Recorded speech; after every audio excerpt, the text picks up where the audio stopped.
Welcome back to Teacher Talks. I'm Maria Keffler. And I'm Erin Brewer, and today we're going to talk about transing surgeries. And I have always struggled to know what to call them because in the past, they'd been called cross-sex surgeries, they've been called cross-gender surgeries. Now they're often called gender affirmation surgeries. But really, what they are is cosmetic surgeries that damage an otherwise healthy body.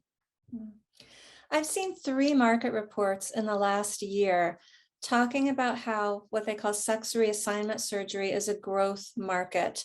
Companies do market reports when they're trying to put together a package for a business to pay for, to know how to exploit a trend in order to make money off of it. So the fact that three market research companies are doing studies on how to exploit sex reassignment surgery for profit is horrifying in and of itself. But when we consider this is being done to vulnerable kids, many of these people are teenagers who girls are getting their breasts cut off, boys are having orchiectomies.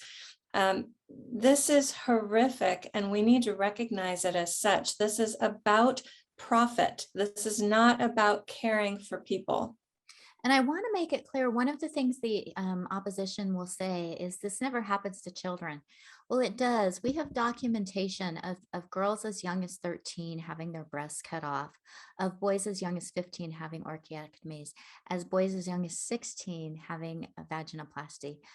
These are incredibly invasive operations. Women, when they get breast cancer, are sometimes faced with the prospect of having a mastectomy, and it's often a devastating thing to have to grapple with, not just because of the physical deformities, but because it's such an invasive procedure. The risks are high for infection and even death. I've read accounts of people who have gone in for these kinds of ultimately elective cosmetic surgeries who die on the table or die shortly thereafter from complications.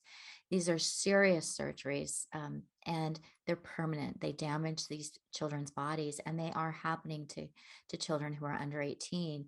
And one of the problems with puberty blockers and cross-sex hormones and social affirmation is that it's more likely to push children down this path. One of the things that just shocked me is that I keep hearing activists say that a child has to live as the opposite sex and be on cross-sex hormones for a year before they can get surgery. And I just read an account of a 15-year-old girl who had her breast cut off after being on testosterone for just 9 months.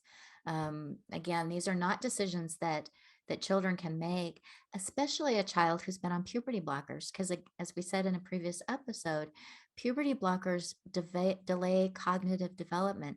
So these are children who are not as cognitively developed as their peers who are making lifelong decisions about their bodies, having their bodies mutilated.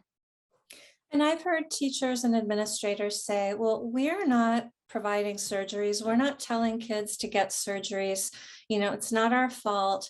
But again, as you said, when we give social affirmation, we're putting kids on that path toward medicalization. And we know that social affirmation overwhelmingly leads to medical, chemical, and surgical affirmation. And this is unconscionable, and we as educators should not be a party to it. And I would like to address the book, I Am Jazz. I know many schools are reading the book, I Am Jazz, to young kids. That book does not talk about the truth of what happened to Jazz Jennings when he had surgery. He had surgery at, was it 17 or 18 to have 17 to have his penis removed. He pretty much split open the next day. That is a wound that tries to heal for the rest of a man's life. And he has had so many complications and multiple surgeries trying to fix that. And I think schools who are reading I Am Jazz to kids without addressing the facts of what happens during surgery are culpable for harming kids. I would agree. And one of the things that's so infuriating about this is there isn't a lot of good research about what's happening to these people who are being encouraged to trans. But the research that we do have shows that those who have undergone transitioning surgery have a higher rate of suicide. And these are both suicidal ideation as well as completed suicide. In some studies, it's been as high as 19% that of the regular population. That means that not only are you damaging a perfectly healthy body, but you're also setting that person up to have a much higher likelihood of suicidality. And again, one of the arguments that's used to justify this is that these kids will be suicidal if they don't get these interventions, and quite the opposite is true.